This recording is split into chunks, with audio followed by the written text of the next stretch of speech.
બિલિયા, પાલી કરંબેલી, ફણસા વગેરેથી ગામો રક્તદાન કેન્દ્ર સારી મહેનત કરી છે.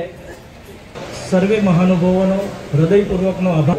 આ વ્યવસ્થામાં રસોડાથી લઈ નાસ્તો કરાવવાથી લઈ વોલેન્ટિયર પણ હું હૃદયપૂર્વકનો આભાર એટલા માટે હું સેવા કાર્યમાં જેમણે અમને જોતરી તક મળે છે એવા અમારા યુવા ચેરિટેબલ ટ્રસ્ટના છે મદદરૂપ થનાર ટીવી ચેનલ મીડિયાના અને અખબારોના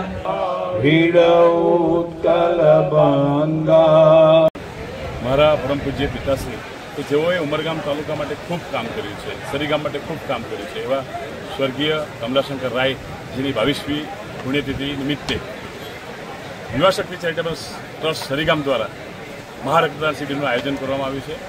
અને દર વર્ષની જેમ અમે આ રક્તદાન શિબિર દર વર્ષે કરીએ છીએ. અગાઉ આ ચોથો અમારો કેમ્પ છે. અગાઉ પણ એમની પુણ્યતિથિ નિમિત્તે કંઈક ને કંઈક સામાજિક કાર્યો અમે દર વર્ષે કરતા જ હતા. પણ છેલ્લા 4 વર્ષથી સતત આ સેવાકીય કાર્ય સાથે અમે જોડાયેલા છીએ. અને ગયા વર્ષે 1180 લગભગ 1200ની આસપાસ અમે બ્લડ ડોનેશન કલેક્શન કર્યું હતું, બ્લડ યુનિટ કલેક્શન કર્યા હતું. આ વખતે અમને વિશ્વાસ છે કે 1500+ આપણે ચોક્કસ કરીશું. યુવા શક્તિ ચેરિટેબલ ટ્રસ્ટ મોક્ષરથની ફ્રી સુવિધા સમગ્ર તાલુકામાં કરે છે. રેનકોટ વિતરણ, નોટબુક વિતરણ, આવા અનેક સેવાકીય કાર્ય, વ્હીલચેર, ટ્રાયસિકલનું વિતરણ, આવા અનેક સેવાકીય કાર્ય અમારા યુવા શક્તિ ચેરિટેબલ ટ્રસ્ટ દ્વારા કરવામાં આવે છે. અને આ સેવાકીય કાર્ય સતત નિરંતર અમે ચાલુ રાખીશું. ગૌ રક્ષા માટે થઈને પણ આપણે ખાસું યોગદાન આપ્યું છે.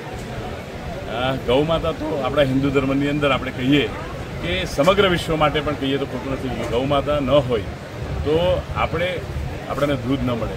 ગૌ માતા આપણી સંસ્કૃતિ છે, આપણા દેશની આત્મા છે. ત્યારે ગૌ માતાને બચાવવા માટે, ગૌ માતાને સંવર્ધન માટે હંમેશા આપણે કાર્ય કરવા જોઈએ અને એના માટે હંમેશા અમે મદદ થઈએ છીએ.